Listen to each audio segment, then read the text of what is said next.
6வது அத்தியாயத்துல பிரகலாதன் அசுரகுமாரர்களுக்கு தத்துவ உபதேசம் பண்றத பத்தி சொன்னார். இந்த 7வது அத்தியாயத்துல பிரகலாதன் தான் மாத்ரு கர்ப்பத்துல நாரதரிடம் கேட்ட தத்துவ உபதேசத்தை அசுரகுமாரர்களுக்கு சொல்றான். என்ன சொல்றான்னு பார்ப்போம். ஸ்ரீ நாரதர் சொல்றார், அசுரகுமாரர்களால் இப்படி கேட்கப்பட்டதும் அந்த பாகவதனான பிரகலாதன் எங்கிட்ட அதை கேட்டத மனசுல நினைச்சுட்டே அவளுக்கு பதில சொல்றான். பிரகலாதன் சொல்றான், எங்க அப்பா ஹிரண்யகசிபு தபஸ் பண்றதுக்காக மந்திர பர்வதத்துக்கு போன போது இந்திரன் முதலிய தேவதைகள் உலகங்களை எல்லாம் கஷ்டப்படுத்துற அந்த பாபிஷ்டனான இந்த அசுரன் எறும்புகளால் கடியுண்ட சர்ப்பம் போல தன்னோட பாபத்தாலேயே பட்சிக்கப்பட்டான் என்று சொல்லிண்டு அசுரர்களோடு யுத்தம் பண்ண முயற்சி பண்ணினா. அந்த தேவர்கள் யுத்தத்திற்கு முயற்சி பண்றத பார்த்து அசுர தலைவர்கள் எல்லாரும் பயந்து போய் மனைவி, பிள்ளை, பணம், நண்பர்கள், பசுக்கள், மற்ற எல்லா வஸ்துக்களையும் விட்டுட்டு பிராணனை மட்டும் காப்பாத்திண்டா போதும் அப்படிங்கறதுக்காக ஆளுக்கு ஒரு பக்கமா ஓடி போயிட்டா.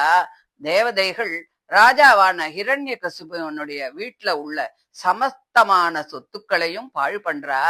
இந்திரன் ராஜ மகிழ்ச்சியான எங்க அம்மாவை பிடிச்சுண்டு போயிடுறான். அந்த இந்திரன் எங்க அம்மாவை கொண்டு போகும்போது அந்த வழியில தேவ ரிஷியான நாரதர் திடீர்னு வரார். பயந்து நடுங்கிண்டு ஒரு பட்சி போல கதறின் இருக்கிற என்னோட அம்மாவை அவர் பார்க்கிறார். இந்திரனை பார்த்து, தேவேந்திரா, நிரபராதையான இவளை கொண்டு போறது கொஞ்சமும் நியாயம் இல்லையே, நீ ரொம்ப புத்திசாலி இல்லையா, பிறனுடைய மனைவி எல்லாம் நீ விட்டுடு, இவ பதிவிரத, இவளை கொண்டு போகாத அப்படின்னு சொல்றார். அப்போ தேவேந்திரன் சொல்றான், இவளோட வயத்துல ஹிரண்யகசிபுவனுடைய வீரியம் கர்ப்பமாக இருக்கு, அதனால இவள் பிரசவிக்கும் வரையில ஏன் கட்டுப்பாட்டுல இருக்கட்டும், குழந்தை பிறந்த பிறகு அதையும் நான் கொன்னுட்டு என் பிரயோஜனத்தை நான் முடிச்சுண்டு இவளை அனுப்பிச்சு விடுறேன் அப்படின்னு சொல்றான். நாரதரும் அதை கேட்டுட்டு, கர்ப்பத்துல இருக்கிற சிசுவை உன்னால கொல்ல முடியாது, அது பாபம் இல்லாதது, மகா பாகவத லட்சணம் நிறைஞ்சது, சிறந்த குணங்களை உடையது, பகவானுடைய பரிவாரங்கள்ல சேர்ந்தது, மகா பலமுடையது அப்படின்னு சொல்றார். தேவேந்திரன் தேவரிஷியின் வார்த்தைய கேட்டுட்டு அவளை விட்டுட்டு அவளுடைய கர்ப்பத்துல இருக்கிற அந்த பகவத் பக்தனாகிய எங்கிட்ட உள்ள அந்த கௌரவத்தால அவளை பிரதட்சணம் பண்ணி சொர்க்கலோகத்துக்கு போயிட்டான். அந்த தேவ ரிஷி என் அம்மாவை தனது ஆசிரமத்துக்கு அழிச்சுண்டு போய் சமாதானப்படுத்தி, உன் புருஷன் வர வரைக்கும் நீ இந்த ஆசிரமத்திலேயே இரு அப்படின்னு சொன்னார். அவளும் சரின்னு சொல்லிட்டு அவருடைய ஆசிரமத்திலேயே கொஞ்சமும் பயம் இல்லாம இருந்தா. அசுர சிரேஷ்டனானிய ஹிரண்யகசிபு அந்த பயங்கரமான தபஸ்லேந்து மறுபடியும் திரும்பி வர வரைக்கும் பதிவிரதியும் கர்ப்பிணியுமான எங்க அம்மா தன் கர்ப்பத்தினுடைய க்ஷேமத்திற்காக தன்னுடைய கணவன் வரும் வரையில் மிகுந்த பக்தியோடு நாரத மகரிஷிக்கு சிசுருஷ பண்ணிண்டு இருந்தா. அந்த மகரிஷி ரொம்ப கருணை உள்ளவர். அதனால சிசுருஷை செஞ்சுட்டு இருக்கிற எங்க அம்மாவுக்கு என்ன உத்தேசிச்சு பகவத் பக்தி யோகம் அப்படிங்கிற தர்மத்தின் சொரூபத்தையும் தேகத்தை விட வித்தியாசமான ஆத்மாவின் சொரூபத்தையும் உபதேசம் பண்ணினார். அப்போது அந்த மகரிஷி உபதேசித்த அந்த உணர்வு என் தாய் பெண்ணாக இருந்ததாலும் ரொம்ப நாள் ஆன காரணத்தினாலும் அவளுக்கு அது மறந்தே போச்சு. மகானுபாவராகிய அந்த நாரத மகரிஷியால் அனுகிரகம் செய்யப்பட்ட எனக்கு அந்த உபதேசம் இன்னும் மறக்கவே இல்லை. தைத்திய குமாரர்களே, உங்களுக்கு என் வார்த்தையில நம்பிக்கை இருந்தா உங்களுக்கும் அந்த 2 ஞானமும் கட்டாயம் கிடைக்கும். ஸ்திரீகளுக்கும் பாலர்களுக்கும் தத்துவ விஷயத்துல திறமை வேணும்னா, புத்தி வேணும்னா அது ஸ்ரத்தையினால் மட்டும்தான் கிடைக்கும். ஸ்ரத்த இல்லாட்டா எத்தனை முயற்சி பண்ணினாலும் அது கிடைக்காது. எனக்கு இந்த ஞானம் ஸ்ரத்தையால் தான் கிடைச்சுது. நான் உங்களுக்கு அதை உபதேசம் பண்றேன், அத ஸ்ரத்தையோடு கேளுங்கோ. சத்வாதி குணங்களுக்கு பரிணாமத்தை தரக்கூடிய பரம புருஷனுக்கும் சரீரமான காலத்தால ஏற்படுகின்ற பிறவி முதலிய 6 வகை விகாரங்கள் தேகத்தின் தர்மங்கள் தானே தவிர ஆத்மாவின் தர்மங்கள் இல்லை. விருட்சம் நன்னாயிருக்கும் போது அதில் பூ பூத்து காய்காய்த்து வளர்ந்து பழுத்து பின் அது மறைந்து போகிறது. அது மாதிரி ஆத்மா ஒருவாறாக இருக்கும் போது தேகத்திற்கு பிறவி முதலிய விகாரங்கள்லாம் ஏற்படுறது. ஆத்மா பிறவி, நாசம், விருத்தி, பரிணாமம் முதலிய விகாரங்கள் எல்லாம் இல்லாதவன். ராகம், துவேஷம் முதலிய பிரகிருதியின் குணங்கள் தீண்டப்பெறாது பரிசுத்தமானவன். ஞானத்தையே வடிவமாக இருப்பவன். எல்லா சரீரத்திலையும் ஒரே மாதிரிதான் இருப்பான்.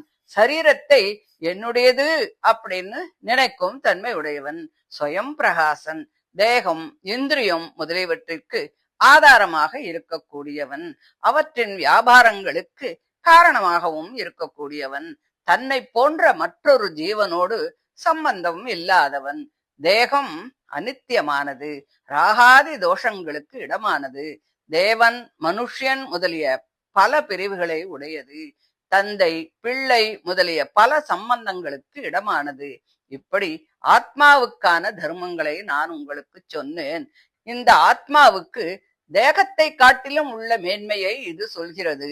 அறிவுடையவன் இந்த லட்சணங்கள் அமைந்த ஆத்மாவின் சொரூபத்தை அறிந்து கொண்டு தேகத்திலும் அதை தொடர்ந்த மற்றவைகளிலும் அஞ்ஞானத்தினாலும் உண்டான நான் என்னுடையது என்ற துரபிமானத்தை விட்டுவிட்டு ஆத்மஸ்வரூபத்தை ஆராய்வதிலே ஊக்கத்தோடு இருக்க வேண்டும்.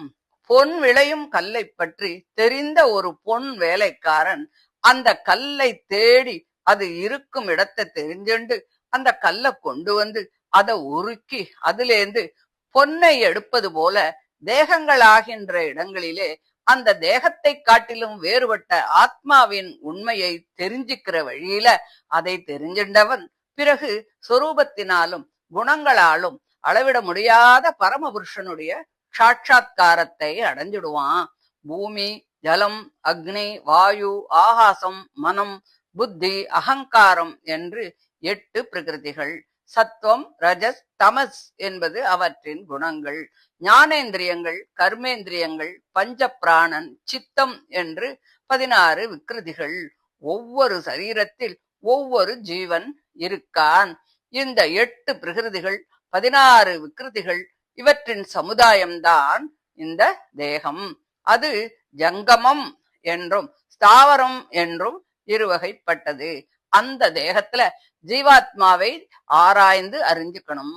அந்த தேகத்தில் உள்ள ஆத்மாவை காட்டிலும் வேறுபட்டதான பூமி, ஜலம் முதலியவைகள் எல்லாம் கந்தமுடையது, ஆத்மா இல்லை. ரசமுடையது, அது ஆத்மா இல்லை. ஸ்பர்சமுடையது, இது ஆத்மா இல்லை என்று அவைகளை விட்டுவிட்டு அவற்றை விட வேறுபட்டதான ஆத்மாவை தேடி தெரிஞ்சுக்கணும். நான் அறிகின்றேன், நான் இச்சிக்கின்றேன், நான் துவேஷிக்கிறேன் என்று ஞானம், இச்சை, துவேஷம் முதலிய குணங்கள் ஞான ஸ்வரூபனாகிய ஆத்மாவிடத்தில் இருக்கின்றபடியால் என் தலை, என் கை, என் கால் என்று எல்லா அவயவங்களை காட்டிலும் ஆத்மா வேறாக தோன்றுவதாலும் ஆத்மா நான் என்று தோன்றுவதாலும் தேகம் அப்படி தோணாமல் இருப்பதாலும் சிருஷ்டி, ஸ்திதி முதலியவற்றை சொல்லுகின்ற வேதாந்த வாக்கியங்களை நன்கு உணர்ந்து கொண்டு ஆத்மா தேகாதிகளை காட்டிலும் வேறுபட்டவன் அப்படின்னு நன்னா தெரிஞ்சுக்கணும். புத்திக்கு விழித்தல், சொப்பனம் காணுதல், தூங்குதல் என்ற 3 வியாபாரங்கள் உண்டு. அவற்றை யார் அனுபவிக்கின்றானோ அவனே தேகம், இந்திரியம் முதலியவற்றை காட்டிலும் வேறான ஆத்மா. அவன் தேகத்தை பார்க்கறான், அதுக்கு ஆதாரமாகவும் இருக்கான். அவனே புருஷன் என்றும் பிரத்யேகாத்மா என்றும் சொல்லப்படுகிறான். ஜாகர, சொப்ன, சுஷுப்திகள் என்ற 3 வகையான புத்தியின் வியாபாரங்கள் ஆத்மாவுக்கு இயற்கையில கிடையாது. இது சத்த, ரஜஸ், தமோ குணங்களால்தான் உண்டாருது.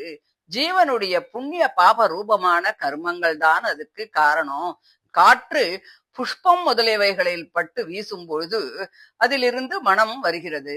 அதில் படாமல் வீசும் பொழுது அந்த வாசனை இல்லாமல் தானே வீசுகிறது.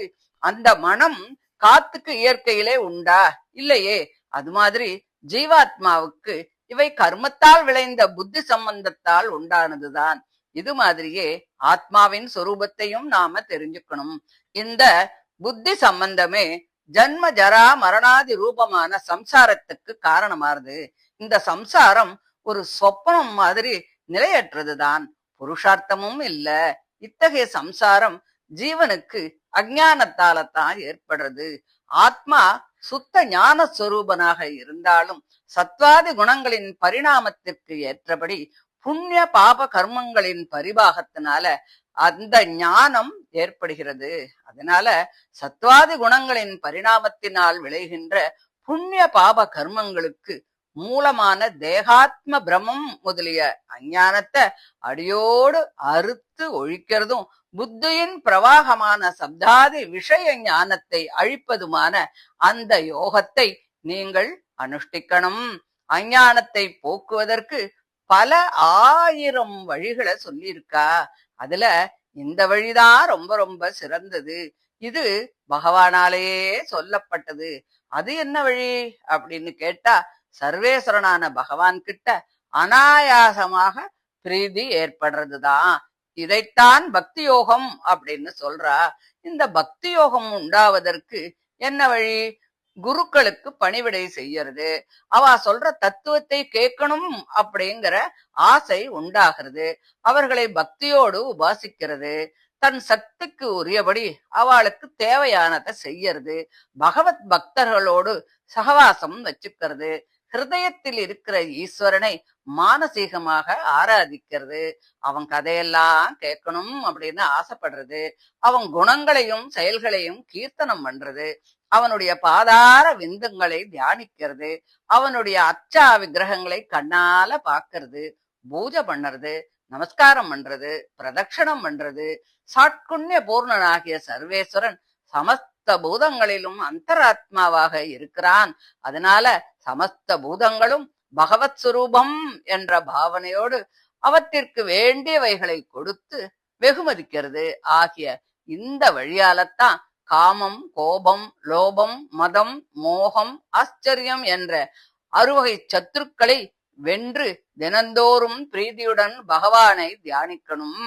ஆகிய இந்த வழியால காமம், கோபம், லோபம், மதம், மோகம், ஆச்சரியம் என்ற அறுவகை சத்துருக்களை வென்று தினந்தோறும் பிரீதியுடன் பகவானை தியானிக்கணும்.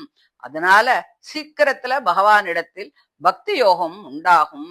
இந்த பக்தி யோகம் வளர்ந்து வந்தா பகவானுடைய திவ்ய குணங்களையும் அவன் லீலையால் கொண்ட ராமகிருஷ்ணாதி உருவங்களால் செய்த செயல்களையும் கேட்டு ரொம்ப சந்தோஷம் அடைஞ்சு உடம்பெல்லாம் மயிர்கூச்சல் எடுத்து கண்களில் ஆனந்த கண்ணீர் தழும்ப தழுதழுத்த குரலோடு உறக்க பாடின்றிருப்பான், சப்தம் பண்ணுவான், கூத்தாடுவான், சில சமயம் வேகமா சிரிப்பான், ஒரு சமயம் அழக்கூட செய்வான், சில சமயம் தியானிப்பான், ஒரு சமயம் கண்ணில் படும் ஜனங்களை பார்த்து நமஸ்காரம் பண்ணுவான், சில சமயம் அடிக்கடி பெருமூச்சு விட்டு நாராயணா ஜெகநாதா ஹரி அப்படின்னு பகவான கூப்பிடுவான். அந்த பரமாத்ம தியானத்தால பெரும்பாலும் சந்தோஷமாகவே அவன் இருப்பான். இந்த நிலைமை எப்பொழுது உண்டாகுமோ அப்போ பக்தி யோகம் கைகூடித்து அப்படின்னு நினைக்கலாம். அந்த புருஷன் பக்தி யோகத்தால புண்ணிய பாபங்களாகின்ற பந்தங்கள் எல்லாம் தீர்ந்து சம்சாரத்துக்கு மூல காரணமான கர்ம வாசனை அடியோடு அழிஞ்சு பகவானோடு ஒத்த உருவத்தை உடையவனாக ஆகி அந்த பகவானையே அடைஞ்சிடுவான். இந்த உலகத்துல ஆத்தியாத்மிகம் முதலிய தாபங்களால் மன வருத்தம் அடைந்த ஜீவனுக்கு பகவத் பிராப்தி உண்டானால் அது சக்கரம் போல சுழன்று அனர்த்தங்களை விளைவிக்கின்ற சம்சாரத்தை மறுபடியும் உண்டாகாதபடி அடியோடு அழிச்சுடும். அதைத்தான் பிரம்மானந்தம் அப்படின்னு பண்டிதர்கள்லாம் சொல்றா. அதனால அசுரகுமாரர்களே, ஹிருதயத்தில் இருக்கிற ஜீவாத்மாவுக்கு அந்தர்யாமியாக இருக்கும் அந்த பகவான நீங்களும் ஹிருதய கமலத்துல தியானம் பண்ணுங்கோ. உங்கள் ஹிருதய கமலத்துல ஆகாசம் போல் இருக்கின்றவனும் சத்திய காமத்துவம் முதலிய குணங்கள் நிறைந்தவனும் சமஸ்த பிராணிகளுக்கும் நண்பனும் தன்னை பற்றினவருடைய வருத்தத்தை எல்லாம் போக்கும் தன்மை உடையவனுமான அந்த பகவான உபாசிக்கிறதால உங்களுக்கு என்ன வருத்தம்? எந்த வருத்தமும் இல்லையே. சப்தாதி விஷயங்களை சம்பாதிக்கிறதுல என்ன பிரயோஜனம் இருக்கு? பணங்கள், மனைவி, பசுக்கள், பிள்ளை முதலியவர்கள், வீடு, பூமி மற்றுமுள்ள ஐஸ்வர்யங்கள் என்று ஜனங்கள் ஆசைப்படுற விஷயங்கள் எல்லாம் க்ஷணத்துல அழிஞ்சு போயிடும். அவையெல்லாம் நிலையில்லாதது. மரணம் அடையும் தன்மையுடைய புருஷனுக்கு அது என்ன சுகத்தை தரப்போறது? யாகாதி கர்மங்களால் சம்பாதிக்கப்பட்ட சொர்க்காதி லோகங்களும் கூட அழிஞ்சு போகுமே. அங்கேயும் துக்கத்தின் கலப்பில்லாமல் சுகத்தையே தான் அனுபவிப்போம் என்பது கிடையாது. துக்கமும் கூட தொடர்ந்து வந்துண்டேதான் இருக்கும். நீங்கள் சத்தானதை பெற வேண்டும் என்று நினைத்தால் பக்தியாகின்ற ஒரு உபாயத்தினால் மட்டுமே அடையத்தகுந்த அந்த பரமபுருஷனை பணியுங்கோ. இல்லாட்டா கடைசியில ஸ்தாவர ஜன்மங்களை பெற்று அழிந்துதான் போவேள். எஜ்ஜாதி கர்மங்களை சொல்லுகின்ற வேதத்தின் பூர்வ பாகத்தை தெரிஞ்சுண்டு அதனால தன்னை எல்லாம் தெரிஞ்சவனாக நினைச்சுண்டு மனுஷன் சப்தாதி விஷய சுகங்கள்ல ஆசைப்பட்டு அதை அடைவதற்காக இந்த உலகத்துல அடிக்கடி யாகாதி கர்மங்களை பண்ணிட்டு வந்தா அவன் அதனால ஆசைப்பட்டதை அடையாம அதற்கு நேர் விபரீதமான துக்கத்தை தான் அடைவான். சப்தாதி விஷய சுகங்களை பெறுவதற்காக யாகாதி கர்மங்களை செய்ய தொடங்குவதற்கு முன்பு கர்மானுஷ்டமான முயற்சி ஏதுமே இல்லாமல் சுகமாக இருந்தவன் கர்மத்தை செய்ய தொடங்கின பிறகு அதை செய்து முடிக்க வேண்டிய கஷ்டத்தை அனுபவிச்சே தீரணும். சொர்க்காதி சுகங்களை அனுபவிக்கும் போதும் துக்கம் வராமல் இருக்காது. அந்த புண்ணியம் கழிந்த பிறகு நரகத்தை தான் மறுபடியும் அனுபவிக்கணும். சப்தாதி விஷயங்களில் விருப்பம் இல்லாம பகவானை அடைய விரும்பி பக்தி யோகத்தை பண்ணினா ஆரம்பம் முதல் பகவானையே அனுபவிக்கின்ற அந்த ஆனந்தத்தை அடைந்து விடுவான். அந்த பக்தி யோகம் கைகூடி விட்டால் ஈடில்லா பிரம்மானந்தமாகின்ற அமிர்த மகா சமுத்திரத்துல மூழ்கி விடுவான். ஜீவன் இந்த உலகத்துல தேகத்தின் பிரயோஜனத்திற்காக வேண்டிய வழிகளை எல்லாம் பண்ணி சப்தாதி விஷயங்களை அடைய ஆசைப்படுறான். அந்த தேகம் நாய் நரி முதலியவற்றால் சாப்பிடக்கூடியது. அது ஒரு சமயம் ஆத்மாவை அணைக்கிறது, ஒரு சமயம் துறந்து விடுகிறது. அந்த தேகம் ஆத்மாவுக்கு நிலையற்றது, அழியக்கூடியது.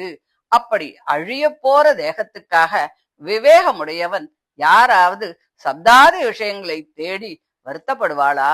ஆத்மாவை அணைத்துக் கொண்டிருக்கின்ற தேகத்தின் கதையே இப்படின்னு சொன்னா அந்த தேகத்தின் மூலமாக ஆத்மாவோடு சம்பந்தம் உடையவர்களால் தேகத்தை காட்டிலும் வேறான பிள்ளை, பெண்டீர், வீடு, பணம் முதலியவைகளும் ராஜ்யம், கருவூலம், சைன்யம், மந்திரிகள், வேலைக்காரர்கள், நண்பர்கள் இவைகள் எல்லாம் என்னுடையது என்னும் அபிமானத்துக்கு இடமாகி நிலையன்றி வருவதும் போவதுமாக இருப்பார்கள். அப்படிங்கிறத பத்தி தனியா சொல்லணுமா? நித்யானந்த ஸ்வரூபனான ஆத்மாவுக்கு தேகத்தோடு அழியும் அற்பங்களும் அனர்த்தங்களும் அர்த்தம் போல தோன்றுகின்றன. இந்த சப்தாதி விஷயங்களால் என்ன கிடைக்க போறது? சமுத்திரத்துல ஒரு நீர்த்துளி போன்ற இவற்றால் ஆத்மாவுக்கு ஒரு பிரயோஜனமும் இல்ல. தேக சௌக்கியத்திற்காக மட்டும்தான் இவைகளை அபேட்சிக்கணும். தேகத்தின் நிலைமையை பற்றி முன்னையே நான் சொன்னேன். அதனால நிலையற்ற தேகத்தின் சௌக்கியத்திற்காக சப்தாதி விஷயங்களை தேடி ஓடி வருந்துகின்ற தன்மையை விட்டுட்டு ஆத்மஸ்வரூபம் சத்தை பெறுமாறு பக்தி யோகமான மகானந்த ஸ்வரூபமான பரமபுருஷனை அடைவதே நல்லது. அசுரர்களே, இந்த உலகத்துல ஜென்மாந்திர கர்மங்களால் வருந்துகின்ற ஜீவனுக்கு ஸ்திரீ சம்போகாதி சமயங்களில் விளையும் சுகம் எவ்வளவு அப்படிங்கறத நிரூபித்து பாருங்கோ. அந்த ஸ்ரீயை கல்யாணம் பண்ணி அவளை போஷிக்கிறதுக்காக படுற கஷ்டத்தை விட அவளால் அனுபவிக்கும் சுகம் ரொம்ப அற்பமாத்தான் இருக்கும். அதை விட அதிகமாக இருக்கவே இருக்காது. அப்பாவோட ரேதஸ் மூலமாக தாயின் கர்ப்பத்தில் பிரவேசிப்பது முதல் மரணம் வரையில் உள்ள அவஸ்தைகளில் பூர்வ ஜென்ம கர்மத்தால் வருந்தும் ஜீவன்களுக்கு இந்த உலகத்துல என்ன பெரிய சுகம் இருக்கு? விவேகிகள் இதை ஒரு சுகமாக நினைப்பாளா? ஜீவன் தன்னை அணைத்துக் கொண்டிருக்கின்ற தேகத்தினால் வேறு தேகத்தை விளைவித்தே தீரும்படியான புண்ணிய பாப கர்மங்களை எல்லாம் பண்றான். அந்த கர்மங்களால் தேகாந்தரத்தை பெறுகிறான். மறுபடியும் அந்த தேகத்தால வேறு தேகத்தை விளைவிக்கும்படியான கர்மத்தையே பண்ணிட்டு இருக்கான். அதனால ஜீவனுக்கு ஒரு காலம் கர்மங்கள் தீருவதே இல்லை. தேகத்தால கர்மங்களை செய்தலும் கர்மத்தினால் தேகத்தை அடைதலும் இந்த இரண்டும் தேகாத்ம பிரமம் முதலிய அஞ்ஞானத்தாலதான் வருது. அதனால சம்சார பந்தத்துக்கு ஏதுவான அந்த அஞ்ஞானம் நீங்கணும்னா அனைவருக்கும் அந்தராத்மாவாக இருக்கக்கூடிய அந்த சர்வேஸ்வரனை பணியுங்கோ. அவன் தர்மம், அர்த்தம், காமம் என்ற 3 புருஷார்த்தங்களையும் தரக்கூடியவன். இருந்தாலும் நீங்கள் ஒரு பிரயோஜனத்தையும் விரும்பாமல் பணிந்தால் அது ரொம்ப நல்லது. அவன் தன் பிரயோஜனத்திற்காக எதையுமே செய்ய மாட்டான். அவன் செய்வது எல்லாம் தன் பக்தர்களுடைய க்ஷேமத்துக்காகத்தான் இருக்கும். அவனை நீங்கள் சந்தேகம் இல்லாமல் சரணடையுங்கோ. அசுர ஜாதியில் பிறந்த நமக்கு பகவானை பணிவதில் அதிகாரம் இருக்கோ அப்படின்னு நினைக்க வேண்டாம். அவன் சமஸ்த பூதங்களுக்கும் ஆதிகாரணன், அந்தராத்மாவாக இருக்கிறான். பிராணிகளுக்கு பிரீத்திக்கு இடமான வஸ்து அவனை விட எதுவுமே இல்லை. அவன் சமஸ்த பிராணிகளையும் நியமித்துக் கொண்டிருப்பவன். அதனால அவன் அனைவருக்குமே பொதுவானவன் தான். தேவன், அசுரன், மனுஷ்யன், யக்ஷன், கந்தர்வன் இவர்களில் யார் அவன் சரணார விந்தத்தை பணிந்தாலும் அவன் இஷ்டங்கள் எல்லாம் கைகூடும். நான் அசுர ஜாதியில் பிறந்தவனாக இருந்தாலும் பகவானுடைய பாதார விந்தங்களை பணிந்து க்ஷேமத்தை அடைகிறேன் அல்லவா?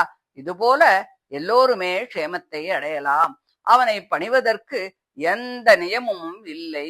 அசுரகுமாரர்களே, பிராமணனாக இருத்தல், நல் ஒழுக்கம், பலரிடத்தில் பல விஷயங்களை பலவாறு கேட்டு உணருதல், தானம், தவம், யாகம், ஸ்நானாதி கர்மங்களால் வரும் சுத்தி, விரதங்கள் இவையெல்லாம் பரம புருஷனுக்கு பிரீத்தியை தரவே தராது.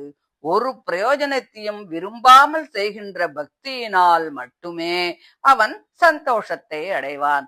மற்றவைகள்லாம் வெறும் டிராமாதான் அசுரகுமாரர்களே.